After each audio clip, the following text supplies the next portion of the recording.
여러분, 세상에서 가장 치열한 전쟁터가 어디인지 아십니까? 그곳은 칼과 창이 부딪히는 들판도 거대한 함포가 불을 뿜는 바다도 아닙니다. 세상에서 가장 크고 중요한 싸움은 바로 우리 각자의 마음속에서 벌어집니다. 매일 수많은 사람들이 육체의 한계가 아니라 뇌의 피로, 즉 정신적 탈진 때문에 무너져 내립니다. 몸은 아직 충분히 강하지만 마음이 먼저 지쳐 포기를 선언하는 것이죠. 성공학의 거장 나폴레옹 힐은 이렇게 말했습니다. 자신의 마음이 지치도록 내버려 두지 않는 사람이야말로 진정한 승리자. 오늘 우리는 바로 이 정신적 피로, 뇌 피로를 극복하고 결코 마르지 않는 에너지의 샘을 발견하는 방법에 대해 이야기 나누고자 합니다. 역사의 위인들은 어떻게 지치지 않는 정신력을 유지했을까요? 그들의 삶 속에 숨겨진 지혜를 함께 탐색해 보겠습니다. 우리가 겪는 뇌피로의 가장 근본적인 원인은 놀랍게도 과도한 업무나 육체적 소모가 아닙니다. 바로 방향성의 부재입니다. 뚜렷한 삶의 목적 없이 살아가는 사람의 마음은 마치 지도 없이 낯선 숲속을 헤매는 여행자와 같습니다. 이리저리 방황하는 동안 정신적 에너지는 자신도 모르는 사이에 서서히 고갈됩니다. 그리고 그 자리에는 깊은 피로감과 권태, 알 수 없는 불안만이 남게 되죠. 나폴레옹 힐은 부와 성공, 그리고 강인한 정신력은 불타는 목적을 가진 사람들에게만 찾아온다고 강조했습니다. 그리고 이 원칙은 삶의 에너지에도 똑같이 적용됩니다. 18세기 미국 건국의 아버지이자 위대한 발명가였던 벤자민 프랭클린의 삶은 이 원칙의 가장 빛나는 증거입니다. 많은 사람들이 그를 위대한 정치가나 과학자로 기억하지만 그의 시작은 매우 미미했습니다. 그는 다른 사람들을 위해 책과 전단지를 찍어내는 작은 인쇄소의 견습공에 불과했습니다.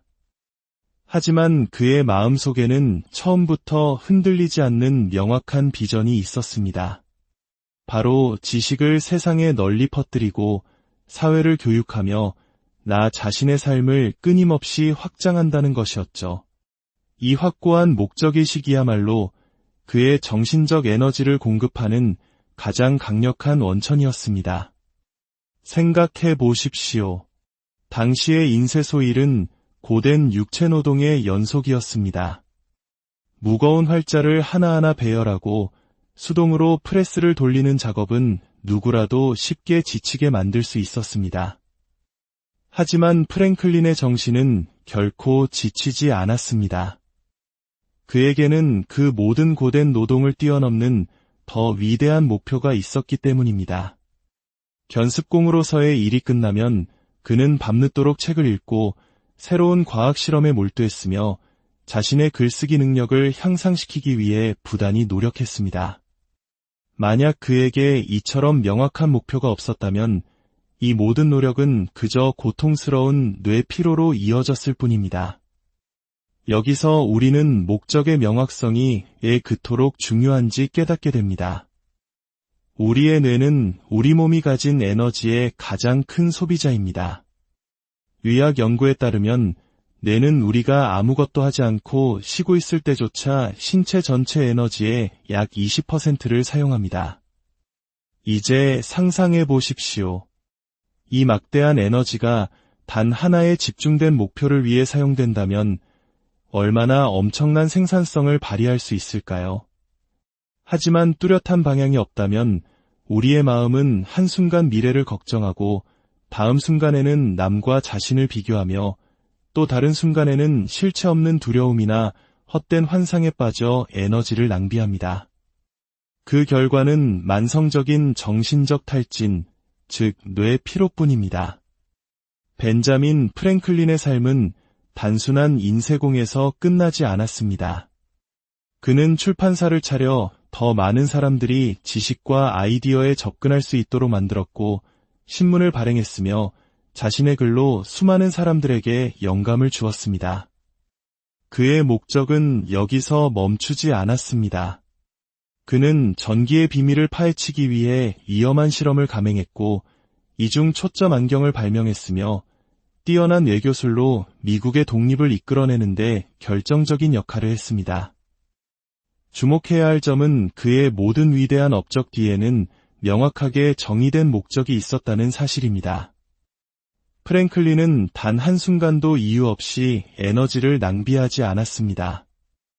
그의 머릿속에는 자신이 나아가야 할 방향이 항상 분명하게 그려져 있었습니다. 이것이 바로 그가 극심한 육체적 노동에도 불구하고 정신적으로 지치지 않았던 이유입니다. 이를 우리의 현대적인 삶과 비교해보면 문제는 더욱 명확해집니다. 오늘날 우리는 정보의 부족이 아니라 정보의 과잉 시대에 살고 있습니다. 소셜미디어의 끝없는 알림과 선택의 홍수는 우리의 마음을 방향 잃은 조각배처럼 만들어버렸습니다. 그 결과는 만성 피로와 불안, 그리고 집중력 저하입니다. 하지만 당신에게 확고한 목적이 있다면 이 모든 혼란스러운 소음들은 저절로 무의미하게 느껴지기 시작합니다. 목적의 명확성은 마치 정신적 필터와도 같아서 중요하지 않은 것들을 걸러내고 오직 목표에만 에너지를 집중하게 만듭니다. 매일 아침 당신의 하루를 시작하며 명확한 목표 하나를 글로 적어보는 것은 어떨까요? 오늘 나의 단 하나의 목표는 5호이다. 이렇게 선언하고 하루를 살아가는 겁니다. 처음에는 작고 사소한 목표여도 좋습니다. 오늘 3시간 동안은 방해받지 않고 깊이 몰입해서 일하기와 같은 구체적인 목표 말입니다. 이렇게 매일 아침 자신의 목적을 명확히 하는 습관은 흩어져 있던 당신의 정신 에너지를 한 곳으로 모아주는 강력한 훈련이 될 것입니다. 이것이 바로 나폴레옹 힐이 말한 원칙의 진정한 힘입니다. 명확한 목적은 마음의 연료입니다. 이 연료가 타오르는 한 당신의 정신은 결코 지치지 않을 것입니다. 뇌 피로를 유발하는 두 번째 거대한 원인은 바로 흩어진 주의력입니다. 한 사람의 정신이 동시에 대여섯 가지 방향으로 끊임없이 잡아당겨진다면 과연 에너지가 남아날 수 있을까요? 이는 마치 한 마리의 말을 여러 사람이 각기 다른 방향으로 밧줄을 당기는 것과 같습니다. 그 말은 어떤 방향으로도 전력 질주할 수 없을 겁니다. 우리의 주의력도 마찬가지입니다. 주의가 산만해지면 에너지는 속절없이 낭비됩니다. 하지만 주의력이 한 곳에 통제되고 집중될 때 그토록 피곤하게만 느껴졌던 마음은 갑자기 강력하고 생생한 활기를 되찾습니다. 나폴레옹 힐은 주의력은 마음으로 들어가는 관문이다 라고 말했습니다. 이 관문을 통제할 수만 있다면 우리는 자신의 에너지와 창의력, 생산성을 모두 통제할 수 있게 됩니다. 이 원칙의 가장 위대한 예시는 15세기 르네상스 시대의 천재 예술가 레오나르도 다빈치에게서 찾을 수 있습니다. 그의 노트에는 해부학, 기계공학, 광학, 유체역학 등 온갖 분야에 대한 수천 가지 아이디어가 가득 차 있습니다. 하지만 시대를 초월하여 그의 이름을 빛나게 하는 가장 위대한 유산은 무엇일까요? 바로 그의 그림, 모나리자와 최후의 만찬입니다. 생각해 보십시오. 만약 그의 주의력이 정말로 항상 여러 분야에 흩어져 있었다면 그가 그토록 섬세하고 완벽하게 모나리자의 신비로운 미소를 그려낼 수 있었을까요? 혹은 최후의 만찬과 같은 장엄한 구도의 대작을 완성할 수 있었을까요? 절대 불가능했을 겁니다. 레오나르도의 머릿속에는 아이디어의 바다가 넘실댔지만 그가 캔버스 앞에 앉았을 때 그의 주의력은 면도날처럼 날카로워졌습니다. 이렇게 통제된 주의력이야말로 그의 뇌가 과부하에 걸리지 않도록 보호하고 그의 창의력을 최고조로 이끌었던 비밀이었습니다. 우리는 여기서 깊은 통찰을 얻게 됩니다. 뇌의 피로는 단순히 일이 많아서 생기는 것이 아니라 일과 일 사이를 끊임없이 오가는 주의력 전환 때문에 발생합니다.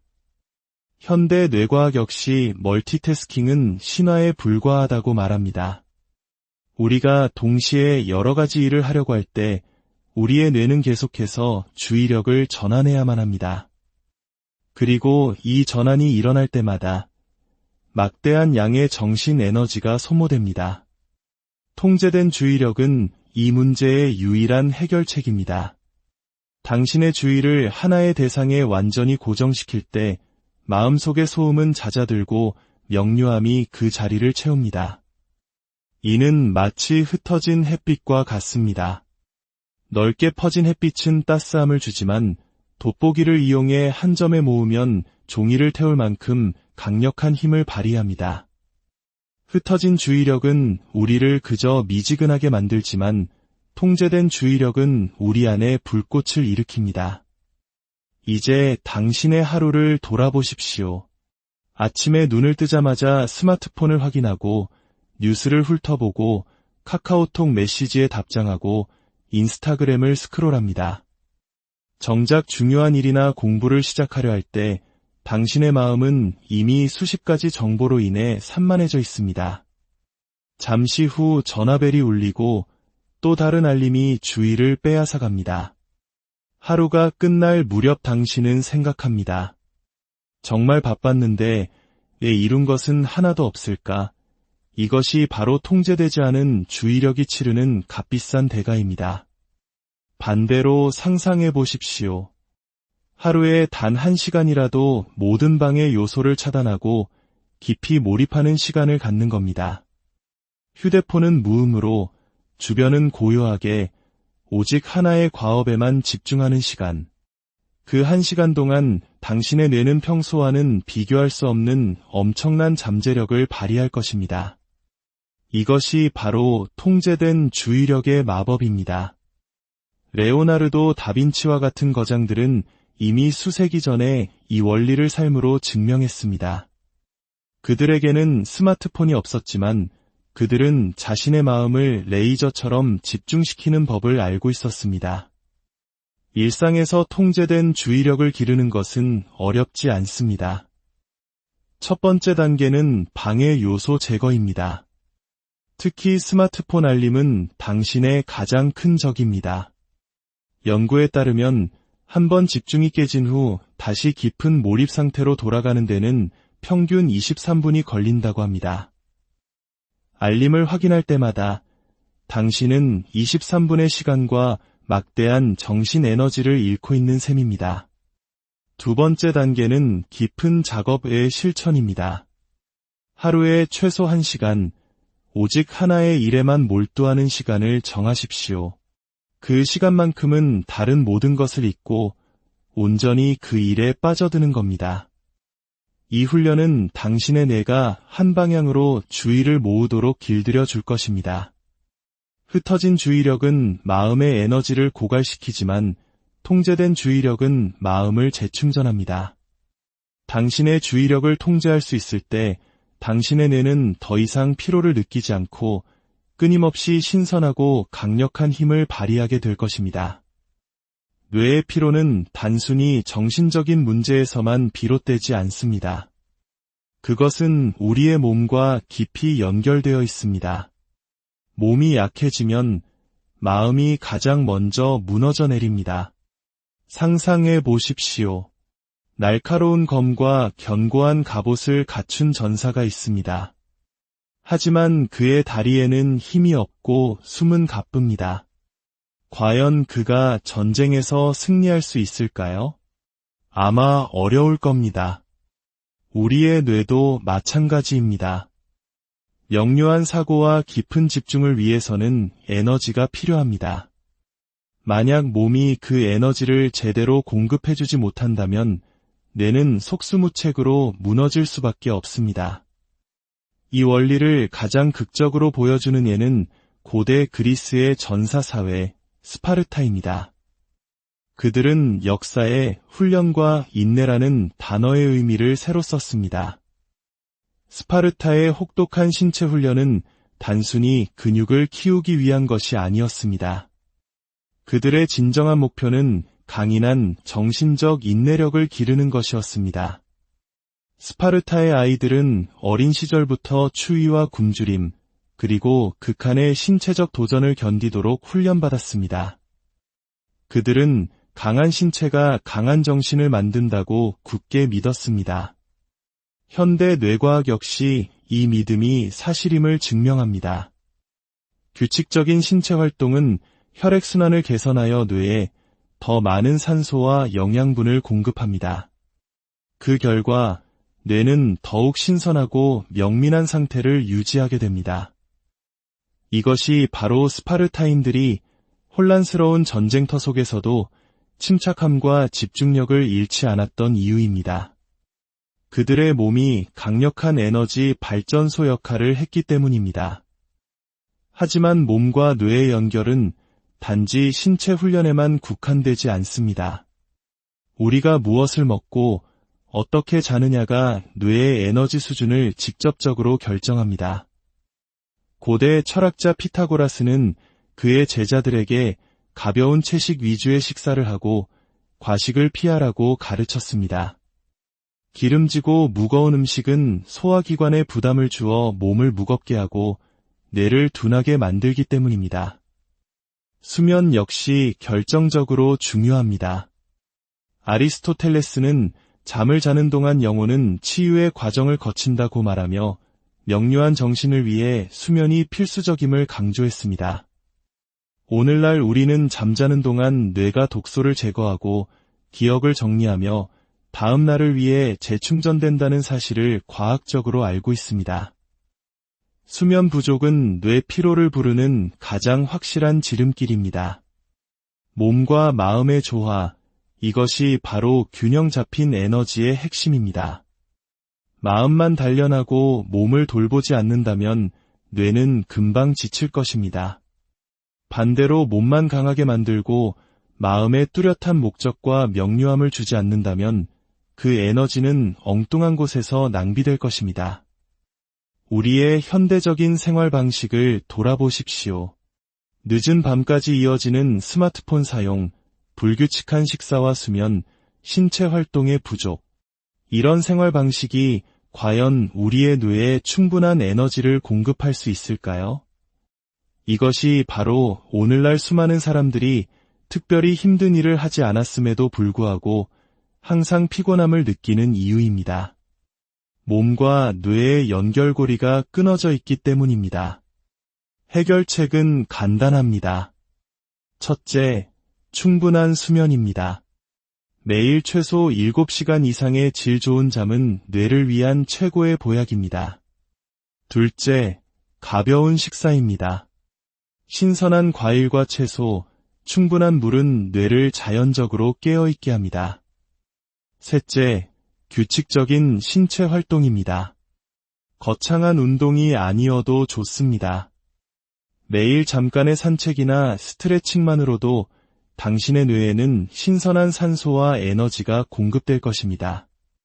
약한 몸은 강한 정신의 적입니다.